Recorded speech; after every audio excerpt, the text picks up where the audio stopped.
Hi friends, welcome back to my channel. ಇವತ್ತು ತುಂಬಾ ಆರೋಗ್ಯಕರವಾದ ಲಂಚ್ ಅಥವಾ ಥಾಲಿ ಈ ರೀತಿ ಮಾಡಿ ತಿನ್ನಿರಿ. ರಿಯಲಿ ಈ ರೀತಿ ನೀವು ಮಾಡಿ ತಿಂದರೆ ಇದರ ರುಚಿ ನೀವು ಮರೆಯೋದೇ ಇಲ್ಲ. ಎಲ್ಲರೂ ಇಷ್ಟಪಟ್ಟು ತಿಂತಾರೆ. ಸೂಪರ್ ಸಾಫ್ಟಾಗಿ ಚಪಾತಿ. ಕೆಲವೊಂದು ಸಲ ಈ ರೀತಿ ವಾರಕ್ಕೆ ಒಂದು ಸಲ ಅಥವಾ 2 ಸಲ ಅವಾಗವಾಗ ನಿಮ್ಗೆ ಯಾವಾಗ ಇಷ್ಟ ಆಗುತ್ತೋ ಅವಾಗ ಮಾಡಿ ತಿನ್ನಿ. ಏನಂದರೆ ಈ ಚಪಾತಿ ಸ್ಪೆಷಲ್ ಚಪಾತಿ ಹೇಳ್ತೀನಿ ಯಾವ ರೀತಿ ಮಾಡಿದ್ದಂತ. ಅದೇ ರೀತಿ ಈ ಬಿಳಿ ಅಲಸಂದಿ ಕಾಳಿನ ಈ ಗ್ರೇವಿ ಅಥವಾ ಈ ಪಲ್ಯ ತುಂಬ ಚೆನ್ನಾಗಿರುತ್ತೆ. ಅನ್ನಕ್ಕೆ, ಚಪಾತಿಗೆ, ರೊಟ್ಟಿ ಎಲ್ಲದಕ್ಕೂ ತುಂಬ ಚೆನ್ನಾಗಿರುತ್ತೆ. ಮತ್ತು ಈ ಉಪ್ಪಿನಕಾಯಿ, ಹಸಿ ಮೆಣಸಿನ್ಕಾಯಿ ಉಪ್ಪಿನಕಾಯಿ ಕೂಡ ಆಲ್ರೆಡಿ ನಿಮ್ಗೆ ಶೇರ್ ಮಾಡಿದ್ದೀನಿ. ಇದ್ರ ಜೊತೆ ಹಾಕೊಂಡು ತಿಂತಾಯಿದ್ರೆ ರಿಯಲಿ ಮಧ್ಯಾಹ್ನದ ಊಟಕ್ಕೆ ನಾನು ಇದನ್ನು ಮಾಡಿ ತಿಂದೆ. ತುಂಬ ಚೆನ್ನಾಗಿದೆ. ಬಾಯಿ ಚಪ್ಪರಿಸಿ ತಿನ್ನುವಂಥ ರುಚಿ. ಹೌದು ಫ್ರೆಂಡ್ಸ್, ಈ ರೀತಿ ಮಾಡಿ ನೀವು ಒಮ್ಮೆ ಟ್ರೈ ಮಾಡಿ. ಖಂಡಿತವಾಗ್ಲೂ ಈ ಲಂಚ್ ನಿಮಗೆ ತುಂಬಾ ಇಷ್ಟ ಆಗುತ್ತೆ. ಹೇಳಿದ್ನಲ್ವ ಆರೋಗ್ಯಕರವಾದ ರೆಸಿಪಿ. ಬನ್ನಿ ಯಾವ ರೀತಿ ಮಾಡೋದು ಅಂತ ನೋಡೋಣ. ಚಪಾತಿ ನಾನು ಯಾವ ರೀತಿ ಮಾಡಿದ್ದೀನಿ ಅಂತ ನಿಮ್ಗೆ ತೋರಿಸ್ತೀನಿ ನೋಡಿ. ಎಷ್ಟು 1 ಕಪ್, ದೊಡ್ಡ ಕಪ್ಪಲ್ಲಿ 1 ಕಪ್ಪಷ್ಟು ಇದು ಏನಂದರೆ ಕರಿಬೇವು ಸೊಪ್ಪು ನೀಟಾಗಿ ಚೆನ್ನಾಗಿ 1 ಕಟ್ಟಷ್ಟಿದೆ. ಚೆನ್ನಾಗಿ ತೊಳೆದು ಸ್ವಲ್ಪ ಒಣಗಿಸಿ ನಾನು ಇಟ್ಕೊಂಡಿದ್ದೆ. ಅದನ್ನು ಮಿಕ್ಸಿ ಜಾರಲ್ಲಿ ಹಾಕ್ಕೊಂಡಿದ್ದೀನಿ. 2 ಹಸಿಮೆಣಸಿನ್ಕಾಯಿ, 1 ಟೀ ಸ್ಪೂನಷ್ಟು ಜೀರಿಗೆ, ರುಚಿಗೆ ತಕ್ಕಷ್ಟು ಉಪ್ಪು, ಸ್ವಲ್ಪ ನೀರನ್ನು ಹಾಕ್ಕೊಂಡು ರುಬ್ಕೋಬೇಕು. ಕರಿಬೇವು ಸೊಪ್ಪು ಸುಮ್ಮನೆ ಒಗ್ಗರಣೆಗೆ ಹಾಕಿ ಸೈಡಲ್ಲಿ ಎತ್ತಿಬಿಡ್ತಾರೆ ಚಿಕ್ಕವರಿಂದ ಹಿಡಿದು ದೊಡ್ಡವರು ಎಲ್ಲರೂ ಅಲ್ವಾ. ಸೊ ಹಾಗಾಗಿ ಫ್ರೆಶ್ ಕರಿಬೇವು ಸೊಪ್ಪು ತಂದಾಗ ಜಾಸ್ತಿ ತಂದಿರ್ತೀರಲ್ಲ, ಈ ರೀತಿಯಾಗಿ ಮಾಡಿ ನೀವು ತಿನ್ನಿ. ಒಗ್ಗರಣೆಗೆ ಎಷ್ಟು ಬೇಕೋ ಅಷ್ಟು ಎತ್ತಿಟ್ಬಿಡಿ. ನೋಡಿ ಈ ರೀತಿಯಾಗಿ ಪೇಸ್ಟ್ ಮಾಡಿ ಇಟ್ಕೊಂಡಿದ್ದೀನಿ. ಸೊ ಹಾಗಾಗಿ ಯಾರಿಗೂ ಗೊತ್ತೇ ಆಗಲ್ಲ ನಾನು ಕರಿಬೇವು ಸೊಪ್ಪಿನ ಚಪಾತಿ ಮಾಡಿದ್ದೀನಿ ಅಂತ. ಅದರ ರುಚಿ ಮಾತ್ರ ತುಂಬ ಚೆನ್ನಾಗಿರುತ್ತೆ. 2 ಕಪ್ಪಷ್ಟು ಗೋಧಿ ಹಿಟ್ಟು ಹಾಕ್ಕೊಂಡಿದ್ದೀನಿ. 2 ಟೀ ಸ್ಪೂನಷ್ಟು ಕಡಲೆ ಹಿಟ್ಟು, ತುಂಬ ರುಚಿ ಜಾಸ್ತಿ ಇರುತ್ತೆ. ಸೊ ಕಡಲೆ ಹಿಟ್ಟು ಹಾಕ್ಕೊಳ್ಳಿ, ತುಂಬ ಚೆನ್ನಾಗಿರುತ್ತೆ. ಅರ್ಧ ಟೀ ಸ್ಪೂನಷ್ಟು ಅಜ್ವೈನ್ ಅಥವಾ ಓಂ ಕಾಳನ್ನು ಕೈಯಿಂದ ತಿಕ್ಬಿಟ್ಟು ಹಾಕ್ಕೊಳ್ಳಿ. 2 ಟೀ ಸ್ಪೂನಷ್ಟು ಎಣ್ಣೆ ಹಾಕ್ಕೊಂಡು ರುಬ್ಬಿರುವಂತಹ ಈ ಪೇಸ್ಟನ್ನು ಇದರಲ್ಲಿ ಹಾಕ್ಕೊಂಡು ಇದನ್ನು ಮಿಕ್ಸ್ ಮಾಡ್ಕೋಬೇಕು. ಸೊ ನೋಡಿ ಫ್ರೆಂಡ್ಸ್, ಇದು ನಮ್ಮ ಆರೋಗ್ಯಕ್ಕೆ ತುಂಬಾ ಒಳ್ಳೆಯದು. ಹಾಗಾಗಿ ಮಿಸ್ ಮಾಡದೆ ಚಪಾತಿ ಮಾಡ್ತಾ ಇರ್ತೀರ, ಆದರೆ ಈ ರೀತಿ ಚಪಾತಿ ಮಾಡಿ ತಿನ್ನಿ. ಸ್ವಲ್ಪ ಮಿಕ್ಸಿ ಜಾರಲ್ಲಿ ಸ್ವಲ್ಪ ನೀರು ಹಾಕ್ಕೊಂಡು ಎಷ್ಟು ಬೇಕೋ ಅಷ್ಟು ನೋಡಿಕೊಂಡು ಈ ರೀತಿಯಾಗಿ ಕಲಿಸ್ಕೋಬೇಕು. ಲಾಸ್ಟಲ್ಲಿ 1-2 ಟೀ ಸ್ಪೂನಷ್ಟು ಎಣ್ಣೆ ಹಾಕ್ಕೊಂಡು ನಾನು ಈ ಥರ ಮಿಕ್ಸ್ ಮಾಡ್ಕೊಂಡಿದ್ದೀನಿ ನೋಡಿ. ಪರ್ಫೆಕ್ಟಾಗಿ ಹಿಟ್ಟು ರೆಡಿಯಾಗಿದೆ. ಈ ರೀತಿ ಬಂದರೆ ತುಂಬ ಚೆನ್ನಾಗಿರುತ್ತೆ. ಸಾಫ್ಟಾಗಿ ಬರುತ್ತೆ. ಚಪಾತಿ ಕೂಡ ತುಂಬ ಅಂದರೆ ಗಟ್ಟಿಯಾಗಿ ಬರಲ್ಲ. ಹಾಗಾಗಿ ನಾನು ಹಿಟ್ಟನ್ನು ಕಲಸಿ ಸ್ವಲ್ಪ ಹೊತ್ತು ಇದನ್ನು 10 ನಿಮಿಷ ರೆಸ್ಟ್ ಮಾಡಲಿಕ್ಕೆ ಇಡ್ತೀನಿ. ಅಷ್ಟರಲ್ಲಿ ನಾನು ಈ ಅಲಸಂದಿ ಕಾಳಿನ ಗ್ರೇವಿ ಮಾಡ್ಕೊಳ್ಳೋಣ. ಅಲಸಂದಿ ಕಾಳನ್ನು ರಾತ್ರಿನೇ 1 ಕಪ್ಪಷ್ಟು ನೆನೆಸಿಟ್ಟಿದ್ದೆ. ಬಿಳಿ ಅಲಸಂದಿ ಕಾಳು ನೋಡಿ ಈ ರೀತಿಯಾಗಿ ನಾನು ನೆನೆಸಿಟ್ಟಿದ್ನಲ್ವ. ಸೊ ಅದನ್ನು 1-2 ಟೈಮ್ ನೀಟಾಗಿ ತೊಳೆದು ಈಗ ಸೈಡಲ್ಲಿ ಇಟ್ಕೊಂಡಿದ್ದೀನಿ, ನೀರೆಲ್ಲ ತೆಗೆದು. ಹಾಗೆ ಇಲ್ಲಿ ಒಂದು ಕುಕ್ಕರು ನಾನು ಬಿಸಿ ಮಾಡಲಿಕ್ಕೆ ಇಟ್ಟಿದ್ದೀನಿ. ಸಿಮ್ಮಲ್ಲಿ ಇಟ್ಟಿರ್ತೀನಿ. 1 ಈರುಳ್ಳಿ, 2 ಟೊಮೆಟೊ ನಾನು ತೊಳೆದ್ಬಿಟ್ಟು ಇಟ್ಕೊಂಡಿದ್ದೀನಿ. ಉದ್ದಕ್ಕೆ ಹೆಚ್ಕೊಂಡಿದ್ದೀನಿ ಈರುಳ್ಳಿನ. ಹಾಗೆ ಸ್ವಲ್ಪ ಬೆಳ್ಳುಳ್ಳಿ, ಹಾಗೆ 1-2 ಇಂಚಷ್ಟು ಶುಂಠಿ ನಾನು ಈ ಥರ ಒಂದು ಕಲ್ಲಲ್ಲಿ ಸ್ವಲ್ಪ ಅದನ್ನು ತರಿಯಾಗಿ ಈ ಥರ ಜಜ್ಕೊಳ್ತೀನಿ. ಸೊ ಇದೇ ಮಸಾಲೆ, ಜಾಸ್ತಿ ಮಸಾಲೆ ಹಾಕಬೇಕಂತ ಏನಿಲ್ಲ, ತೋರಿಸ್ತೀನಿ ಏನೇನು ಹಾಕಬೇಕು ಅಂತ.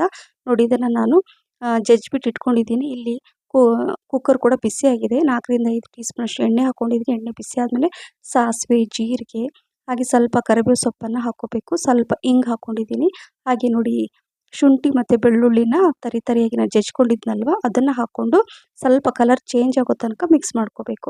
ನಂತರ ಹೆಚ್ಚಿರುವಂತಹ ಈರುಳ್ಳಿನ ಹಾಕ್ಕೋಬೇಕು. ಈರುಳ್ಳಿ ಎಲ್ಲ ಹಸಿ ವಾಸನೆ ಹೋಗೋ ತನಕ ಈ ಥರ ಫ್ರೈ ಮಾಡ್ಕೋಬೇಕು. ಎಲ್ಲ ಹಸಿ ವಾಸನೆ ಹೋಗಬೇಕು. ಸ್ವಲ್ಪ ಕಲರ್ ಚೇಂಜ್ ಆದಮೇಲೆ ಈಗ ಇಲ್ಲಿ ನಾನು ಸ್ವಲ್ಪ ಅದನ್ನು ಸಿಮ್ಮಲ್ಲಿ ಇಟ್ಕೊಂಡು 2 ಟೊಮೆಟೊ ಹೇಳಿದ್ನಲ್ಲ, ಟೊಮೆಟೊನ ಸಣ್ಣಕ್ಕೆ ಹೆಚ್ಕೊಳ್ತೀನಿ. ಅಷ್ಟರಲ್ಲಿ ಅದು ಫ್ರೈ ಕೂಡ ಆಗಿರುತ್ತೆ. ಈರುಳ್ಳಿ ಸಣ್ಣಕ್ಕೆ ಹೆಚ್ಕೊಂಡು ಅದನ್ನು ಮಿಕ್ಸ್ ಮಾಡ್ತಾ ಟೊಮೆಟೊ ಹೆಚ್ಕೊಳ್ತೀನಿ. ಬೇಗ ಆಗುತ್ತೆ ಅಂತ ಅಷ್ಟೇ.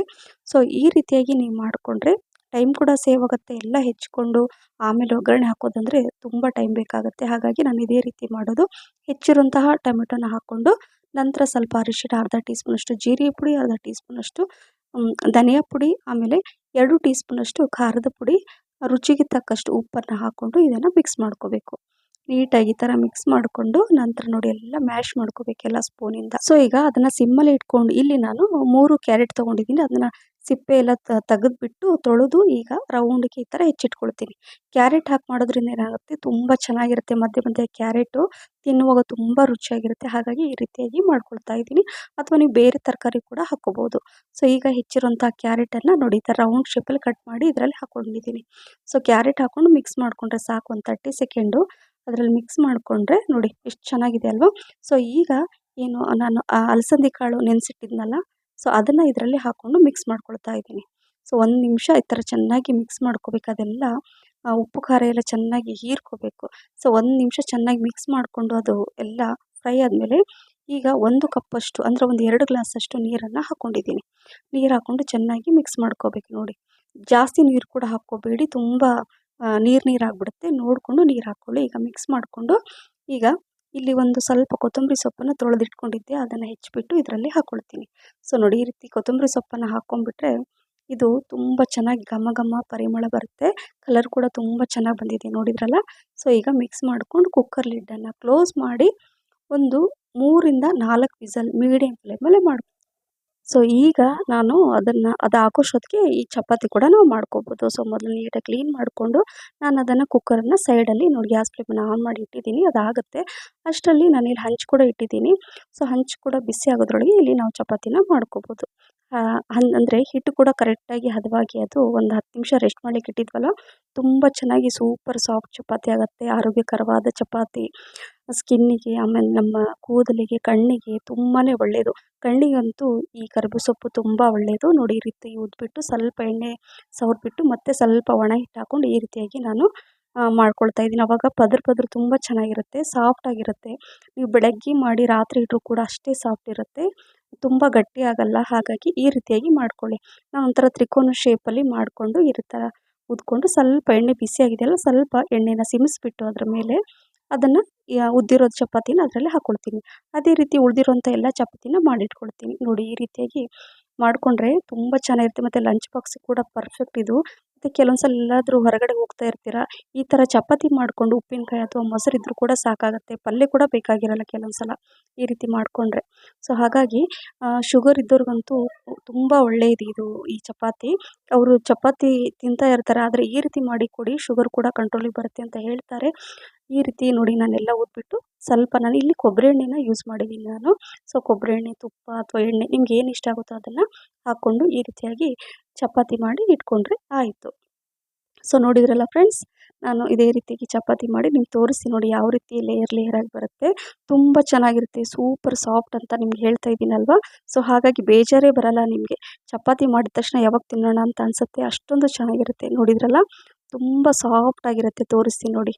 ಹಾಗಾಗಿ ಮಿಸ್ ಮಾಡದೆ ನೀವು ಕರಿಬೇವು ಸೊಪ್ಪು ಏನಾದರೂ ಸಿಕ್ಕರೆ ಫ್ರೆಶ್ಶಾಗಿ ಇದನ್ನು ಮಾಡಿ ಖಂಡಿತವಾಗ್ಲೂ ನೀವು ಪದೇ ಪದೇ ಮಾಡ್ತೀರಾ. ಒಮ್ಮೆ ಮಾಡಿದರೆ ನೀವು ಮರೆಯೋದಿಲ್ಲ, ವಾರಕ್ಕೆ 1 ಸಲ 2 ಸಲ ಮಾಡೇ ಮಾಡ್ತೀರಾ. ಸೊ ಚಪಾತಿಯನ್ನು ಮಾಡಿಟ್ಟಾಯಿತು ಅಷ್ಟರಲ್ಲಿ ಇಲ್ಲಿ ನೋಡಿ ಪಲ್ಯ ಕೂಡ ಆಯಿತು. ಸೊ ನೋಡಿ, ಕರೆಕ್ಟಾಗಿ ಬೆಂದಿದೆ, ತೋರಿಸಿ ನೋಡಿ. ಈ ಥರ ಕರೆಕ್ಟಾಗಿ ಪರ್ಫೆಕ್ಟಾಗಿ ಇದು ಕುಕ್ ಆಗಿದೆ ಕಾಳುಗಳೆಲ್ಲ. ಸೊ ಹಾಗಾಗಿ ಈ ಚಪಾತಿ ಮಾಡೋಷ್ಟೊತ್ತಿಗೆ ಪಲ್ಯ ಕೂಡ ಆಗಿರುತ್ತೆ. ಸೊ ಮಧ್ಯಾಹ್ನದ ಊಟಕ್ಕೆ ಕೇವಲ ಒಂದು ಅರ್ಧ ಗಂಟೆಯಲ್ಲೇ ನೀವು ಇದನ್ನು ಮಾಡ್ಕೋಬೋದು. ಮಧ್ಯಾಹ್ನ, ರಾತ್ರಿ ಅಥವಾ ಥಟ್ಟಂತ ಯಾರಾದರೂ ಮನೆಗೆ ಗೆಸ್ಟ್ ಬಂದರೆ ಏನು ಮಾಡೋಣ ಅಂತ ಯೋಚನೆ ಮಾಡಿದ್ರೆ ಈ ಸ್ಪೆಷಲ್ ಊಟ ಮಾಡಿ ಕೊಡಿ. ನಿಜವಾಗ್ಲೂ ಅವರು ಕೂಡ ಇಷ್ಟ ಆಗುತ್ತೆ. ಆರೋಗ್ಯಕರವಾದ ಊಟ ಎಲ್ರಿಗೂ ಇಷ್ಟಪಟ್ಟು ಕೊಡಿ, ಇಷ್ಟಪಟ್ಟು ತಿಂತಾರೆ. ಮತ್ತು ನಾವು ಇಷ್ಟಪಟ್ಟು ಮಾಡಬೇಕು ಅಡುಗೆನ, ಅದೇ ಮೇನ್. ಆವಾಗ ರುಚಿ ಕೂಡ ಜಾಸ್ತಿ ಆಗುತ್ತೆ. ಸೊ ಈ ಉಪ್ಪಿನಕಾಯಿ ರೆಸಿಪಿ ಕೂಡ ನಿಮ್ಗೆ ಆಲ್ರೆಡಿ ಶೇರ್ ಮಾಡಿದ್ದೀನಿ. ನನಗಂತೂ ತುಂಬ ಹೊಟ್ಟೆ ಹಸಿತಿದೆ, ಊಟ ಮಾಡ್ತೀನಿ. ನೀವು ಕೂಡ ಟ್ರೈ ಮಾಡಿ, ನನಗಂತೂ ತುಂಬಾ ಇಷ್ಟ ಆಯಿತು. ಹಾಗಾಗಿ ಮಿಸ್ ಮಾಡದೆ ಮಾಡಿ ಅಂತ ಪದೇ ಪದೇ ಹೇಳ್ತಾ ಇದ್ದೀನಿ. ಈ ರೆಸಿಪಿ ನಿಮಗೆ ಇಷ್ಟ ಆಗಿದ್ದರೆ ಲೈಕ್, ಶೇರ್, ಕಮೆಂಟ್ಸ್ ಮತ್ತು ಸಬ್ಸ್ಕ್ರೈಬ್ ಮಾಡಿ. Thank you for watching. Bye.